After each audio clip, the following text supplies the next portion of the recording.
यांचा आज आणि शुक्रवारी रायगड जनसंवाद दौरा आहे। रायगड लोकसभा मतदारसंघात ते 6 सभा घेणार आहेत। आगामी लोकसभा निवडणुकीच्या पार्श्वभूमीवर पक्ष संघटनेला उभारी देण्याच्या माध्यमातून दौऱ्याचं आयोजन करण्यात आलंय। जनसंवाद दौऱ्यादरम्यान ते जिल्ह्यामध्ये 6 ठिकाणी सभा घेणार आहेत। शुक्रवारी सकाळी 11 वाजता पेण, दुपारी 3 वाजता चौल अलिबाग तर संध्याकाळी 6 वाजता रोह्यामध्ये त्यांची जनसंवाद सभा होणार आहे।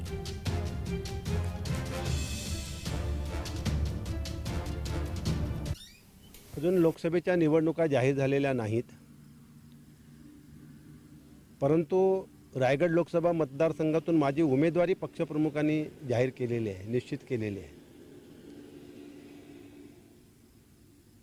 हा निवडणुकीचा जरी दौरा नसला, प्रत्यक्ष प्रचार दौरा जरी नसला,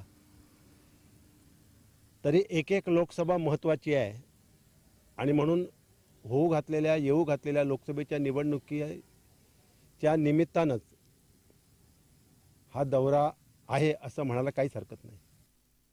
निवडणुकीच्या पूर्वीच प्रचाराची सुरुवात त्या ठिकाणी केली।